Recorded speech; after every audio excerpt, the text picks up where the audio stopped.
For almost the entire time in which Counter-Strike skins existed, the supply of those skins has been governed by one particular god: randomness. You open your case, the game rolls its many different sided dice to decide your pattern, float, gun, rarity, the list goes on. And whatever comes out enters the economy whether you want it or not. Sometimes it's good, but let's be honest, most of the time it's not. Either way, whether you want it or not, it now exists. A terrible blue in some random middling float in the middle of Battle-Scarred. Skins with sometimes the visual appeal worse than the vanilla counterpart. The case system simply doesn't care. The item is created, the economy prices that in, and in a way, even if you get rid of it by Counter-Strike's means, it still lives on forever in a way. And for such a sophisticated and masterly crafted digital economy, a random system prone to oversupply is maybe not the best way in which to introduce items, or at least not all of them. Which is why I think the terminals were introduced in the active drop pools. And that's because terminals change one very small but extremely important detail. They let you say no. And allowing players to say no changes the entire supply chain of the collection. While the offers drop in the same rate as cases do, the rates no longer precede supply. The rates simply just make offers. The players, you're deciding which offers deserve to become real and which ones deserve to go back into the void in which they came. So while the drop rates are random, the terminal supply is distinctly not random. It is filtered by demand, by price, by taste, by impatience, and by the simple human instinct to look at an M249 and think, no, I'd rather actually have nothing.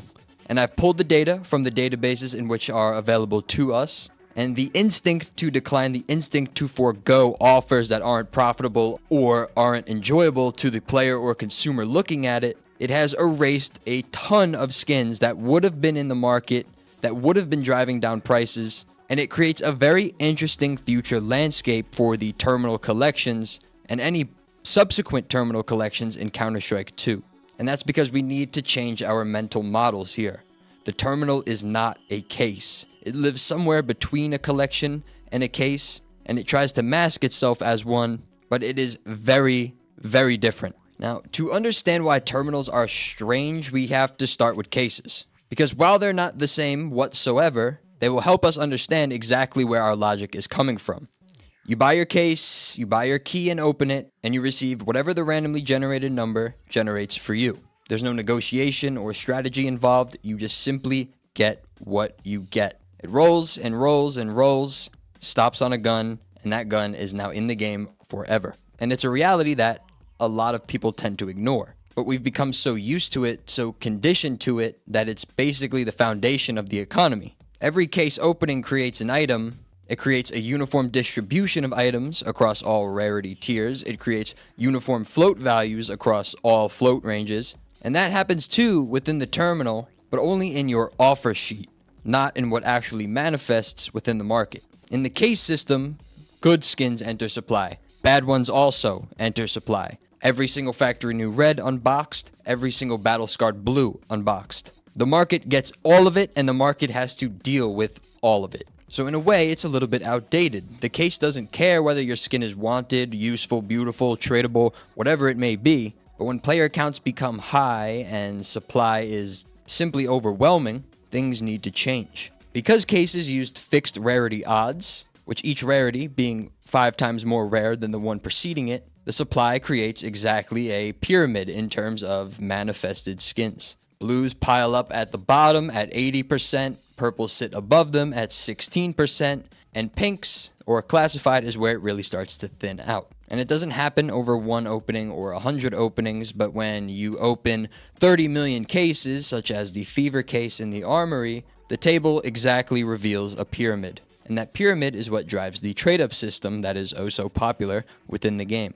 Now, in most games, a terrible-looking skin would simply be used by no one but take up space in everyone's inventory. But in CS2, cheap skins do still matter, because even if your skin is terrible or on a gun you never use, they could still be classified as material, the building blocks for the next rarity up, the trade-up contract. As we know, or if you're not privy, a trade-up contract, you take 10 skins, you put them in, you get 1 skin from a rarity tier above it in the collection in which your inputs were inputted. This guides a lot of the economy and a lot of the prices of these skins, for even if a M249 is completely undesirable, if it trades up to a nice skin, it will have to take some value because it is essentially 1/10 of your AK above it. So a blue is not just a blue, it's 1/10 of a purple, it's 1/100th of a pink, and it's 1/1000th of a red. It may be ugly now, but it has the potential to be something that someone may care about someday. And when the low tier supply is abundant, like the case system encourages, trade-ups become easier. When low tier supply dries up, trade-ups become expensive, and we can see that in older collections. And when trade-ups become expensive, sometimes too expensive, the higher tier supply stops growing, sometimes completely. Take a look at the Rising Sun collection. There's only 1 pink, the AK Hydroponic, and only 1 red, the AUG Akihabara. And when your AK is more expensive than the AUG, you've basically stopped supply from coming in. So that's why the bottom of your collection matters. So if your terminal system is quietly and sneakily removing the low tier skins before they even manifest within the market, it's not just affecting your 5-cent garbage market, it's affecting the red market, the pink market, and the glove market. And terminals, whether by design or a oversight by Valve, has made the bottom somewhat disappear. So now we can touch on terminals. At first glance, the terminals seem familiar and don't seem to raise too many red flags. You activate the terminal, the arms dealer shows you your item, shows you your float, and the price in which you'll have to pay to receive it. It feels case adjacent, which is why so many people compare the two. But the simple fact that there is a offering system completely changes the game. The case is giving you your item while the terminal is giving you an offer. Not all skins cost $2.50 across the board. Rarity and price is determined by demand, not by your odds of getting one. Because if you decline and that terminal disappears, that's 1 week of XP gone. And no skins enter the market. It doesn't become a trade-up filler. It doesn't sit on Steam on the listings page for months at a time. It simply ceases to exist. So everything but basically the drop rates, terminals don't really function like cases at all. And it's hard to tell which one is better at the moment. Cases create forced supply and terminals create optional supply. And optional supply is going to behave differently because people behave differently once you give them a choice. They're not going to redeem every offer. They're going to redeem the ones that only really make sense for them. They're in the market for a nice M4 skin, well then they're probably going to redeem the M4 skin, even if it's at a loss. Even if they don't want an M4 skin, if it has a nice float or a cool pattern, they may get that one as well. But if it doesn't pose any use to them, right, they can't use it in a trade-up, they can't play with it, then they're just going to decline it. Which means that the market isn't receiving the amount of skins it is used to. It's only receiving the ones in which people want. And you could tell as soon as you look at the supply numbers. Now, as I'm sure you're aware, but if you're not, there's one piece that we'll have to go over before we get into it. Float values. Now, every skin has a wear in Counter-Strike. Factory new, minimal wear, but each of those has a float number tied to it. The lower the number, the better it looks, is what you essentially need to know. And the range can be anywhere from 0 to 1. Every skin within the dead hand terminal is 0 to 1. And float values are the number in which you need to use in order to make smart and informed decisions when doing trade-ups. But trade-ups don't care about factory new, minimal wear labels. They care about the number underlying each and every float value in your inputs. And in the current system, the float outcomes have been normalized, making 3% of every skin, no matter what the float range is, eligible to become a factory new skin. Obviously, the most desirable skins within the game. Aren't you tired of sitting around waiting for the next CS2 Armory update? Well, why sit when you can stand?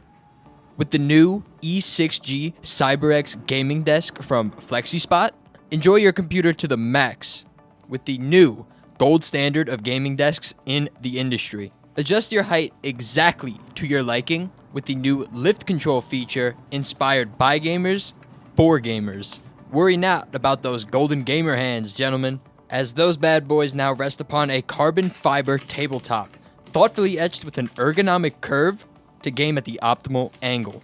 This bad boy also supports FlexiSpot's highest ever rated capacity up to 352 pounds. For my British, European, or Asian friends, that's 1/4 of a standard Discord or Reddit moderator. And if you're taking the full advantage of this capacity, worry not about the stability, for the E6G has secure and fast-moving dual motor systems, and when you pair that with the 3-section legs on either side of the table, the only tilting that'll be going on is in the game.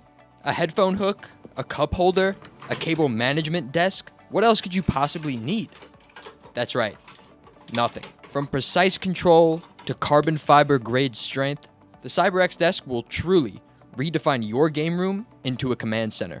Check out the link in the top right of the screen right now or in the description for more details. And thank you very much to the wonderful ladies and gentlemen at FlexiSpot. I appreciate your support and your continued effort to put out top-tier gaming, office, and lifestyle furniture for everyone. So for a 0 to 1 float-ranged skin, the factory new skins, or 3% of the dropped skins, land in that premium sector that carries value not only for aesthetic purposes, but for the trade-up system to move up one wear after that. So if a terminal behaves like a case, and if every offer became supply immediately, you can expect 3% of every skin to be factory new. But the terminal data shows something obviously very different. Now, every single terminal skin I looked at was above that 3% threshold.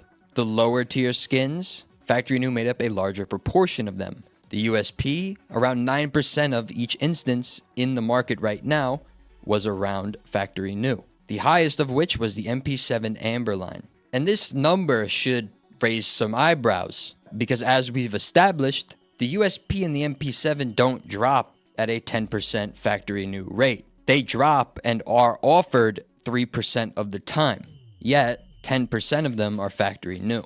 So if factory new is making up a larger percentage of your redeemed supply, people are declining at a pretty decently high rate, higher float offers, and subsequently total supply. So it's not that factory new skins are flooding in, it's that the ugly stuff, the high float stuff, is disappearing. Battle scarred offers, field tested offers, bad patterns, bad prices, they're being shown to players and people are not accepting them. So the factory new percentage as a proportion of total skins is not rising because factory new is easier, it's the same, it's just as hard, it's just that the other ones simply aren't being accepted. And it doesn't matter now when the skin is actively dropped and prices are still trending downwards, but it could mean very interesting price action for the collection as a whole in the future. Now, I understand that Float and their database had issues when terminals first launched, and the public data is, maybe not as perfect as it could be. But it is useful, and it is one of the only ways in which we can see supply numbers in this way. Because even if one skin is off, I'm sure all of the other skins are off in the same proportion, so we can at least use the percentages and relative amounts to one another to make a very educated analysis of what we're seeing here. Now, back to the MP7. Around 10% of all instances of the MP7 is factory new. Again, that doesn't mean MP7s are dropping at 10% in factory new. It means that 10% of all MP7s accepted are factory new. People are opting for better looking MP7s than ones that aren't as good looking, and honestly that makes sense. The Amber line is a great looking play skin, and the MP7 has gained a large amount of attention due to its buffs in January. The skin itself wears terribly, and it's pattern dependent. So a field tested one that doesn't have a great pattern, you may simply forego. A factory new one in an all white pattern, now that's going to draw some attention. It's not my opinion, rather it's the seemingly popular one that people are letting their bad offers go to the wind. And the thing is, when people are selecting their supply, is that it doesn't enter rationally. It doesn't enter at the rate in which Valve set with their previous cases. Instead, supply enters poorly or selfishly. And here is the biggest number that shows just how many terminals are being wasted and thrown away into the wind, keeping supply of this collection super low, considering how many people play the game in the year 2026. We could take a look at two blues, right? Blues cannot be traded up to, so there isn't any supply differences there, and they're part of the same collection, so we know that the offers, at the very least, were roughly the same. Despite the same amount of offers, the USP silent shot sits at around 318,000 total supply. The M249 only around 99,000. So that is a gap of more than 200,000 skins. Now, we have to be careful here, which I know is annoying, but it's necessary. So some skins are simply just entering supply dramatically less than others, even though they share the same rarity, they share the same exact fundamentals. It's just now that the players are choosing. And this is a pretty economically important finding. And while the USP is the most redeemed blue within the collection, we can assume at least some USPs were declined as well. But since we can't really put a number on that, we know that at least 200,000 M249s were declined, around 200,000 UMPs were declined, around 150,000 5.7s were declined. But even if we just look at the M249, already 2 months into the terminal's life cycle, 200,000 blues aren't here that should be here, which is 20,000 fewer purples, 2,000 fewer pinks, 200 fewer reds, 40 fewer gloves. And that's from one gun. That doesn't have to do with the other blues. That doesn't have to do with the purples that were declined. That doesn't have to do with the pinks that were declined. That doesn't have to do with the reds that were declined or the gloves that were declined. And that pyramid we were talking about that exists within every case and every collection we've ever seen in the game is being picked apart by the human brain, the economical brain. Cases never allowed this. The bad blues still entered the game. They would get dumped into inventories. They would be 3 cents for a long, long time. But over time, as trade-ups happened and supply decreased, prices eventually started to move.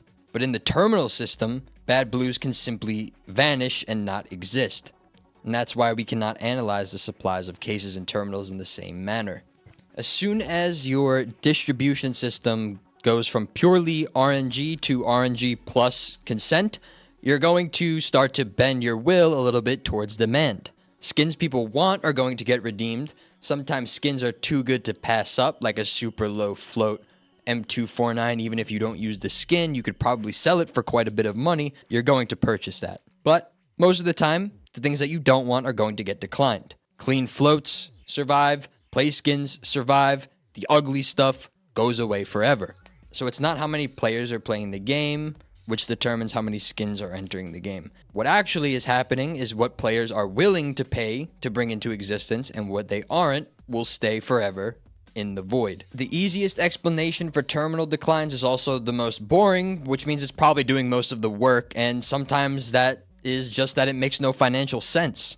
Sometimes the terminal will offer you a $3 M4, but when you look on the market, it's $1.50. Now, why would you rationally pay $3 just to have a $1.50 resale value? You're losing $1.50 just by redeeming it. That's the first major difference between the case and the terminal. The case, you pay $2.50 flat for everything, no matter what. And that's because you only see the offer after you pay. Here, you pay for the thing you're looking at. It gives you just a little bit more time to gain consciousness before making your decision. And those few short seconds of your decision making changes the supply incredibly, as you can see by the data. The other player's decline is simpler and a little bit more damaging in a way because it's much more prevalent, and it's just that people don't want the skin. Battle scarred, well worn, P90, M249, whatever it is, everything about the gun is simply off-putting to the buyer. And that's where we run into our first economic problem, or the free rider problem. That's the name for this type of behavior because it is the phenomenon making this supply look the way in which it does. The market benefits when there is a lot of supply of an item. Things usually get cheaper, more affordable, more accessible. Everyone wants liquidity, everyone wants trade-up fillers, everyone wants enough items in circulation for prices to make sense, right? That's the collective good. But creating that supply individually can be irrational. Why would I help increase the supply if, as we just mentioned, my $3 M4 offer is only $1.50 on the market? Why would I redeem that? If I redeem a bad offer at a loss, the market gains one item, the market gains relative good, but I'm the idiot who just paid $1.50 extra for a skin I could have bought for $1.50 elsewhere. Everyone gets to enjoy the fruits of my labor, and I eat the cost and gain no benefit. So the rational move is to simply decline, hope someone else is stupid enough to not look at the market price and just simply redeem because they think the skin looks cool.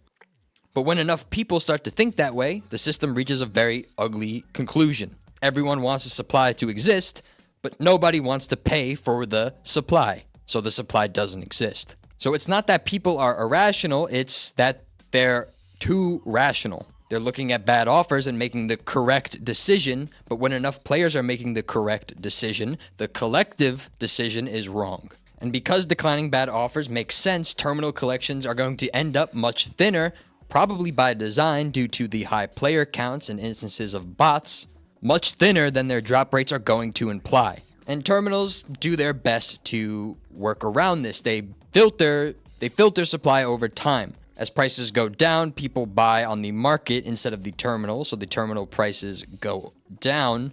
People buy the now down terminal prices, and since people were buying all of the listings on the market, those prices are relatively high. Therefore, you redeem from the terminal, prices go back up, market prices go back down, and the cycle continues. So they're a little bit more responding. Cases don't care if your item's worthless. They don't care if there's too many of them, if there's 7 million M249s in existence. If people keep opening cases, the supply keeps coming. Simple as that. Terminals are different. They respond. They don't respond intelligently. They're still actively dropped, so you're going to trend downwards in price no matter what. If you buy something right now, odds are a month from now it'll be lower than what it is when you bought it. But it does a better job than cases for sure at least keeping prices relatively stable. And trade-ups are where this really starts to become a problem. Because again, high-tier items are not only created by direct offers, they're also created by consuming lower-tier items. If your lower-tier items are thinner than you expect, then the trade-up path becomes much more expensive. This matters most for terminal collections because the cheap filler is not guaranteed to exist at all, like case volume. In a case economy, enough bad low-tier skins eventually pile up because every opening creates one, and the market may hate them, but hatred is not the same as absence. They're still there, rotting, but usefully rotting at the bottom until someone finds a use for them. In the terminal economy, that pile is much, much smaller, because every unwanted offer has to survive the player's decision-making, and most importantly, has to survive the player's wallet. So when people look at the terminal collections and assume the supply pyramid will start to take shape, you're missing the point. The pyramid is not being built by drop rates, it's being built by redemptions. And if redemptions are selective, then the pyramid is no longer a pyramid. And that's going to change how we do trade-ups in CS2. If factory new low-tier supply is disproportionately redeemed, but lower, rougher-looking blue-tier skins are declined more frequently, then the market may end up with a strange imbalance of cleaner items with a higher share of redeemed supply. Trade-up inputs expensive. It can make bad trade-up inputs scarce in their own stupid way.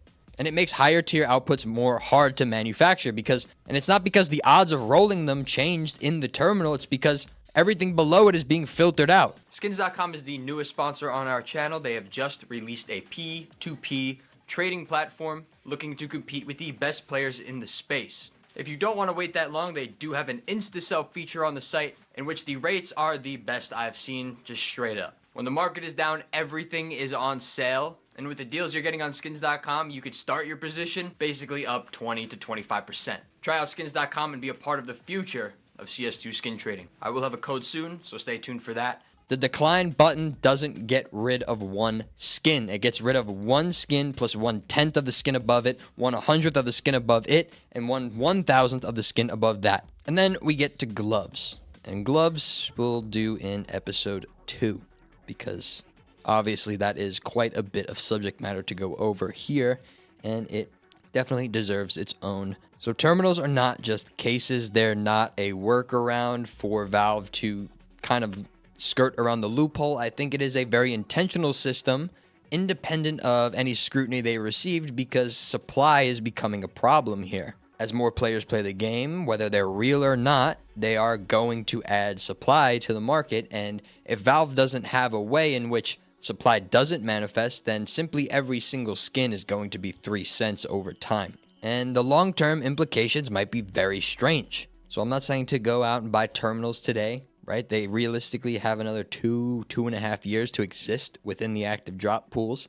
But I am interested to see how this plays out 2, 3, 4, 5 years from now. We'll have to wait and see. Until then, peace.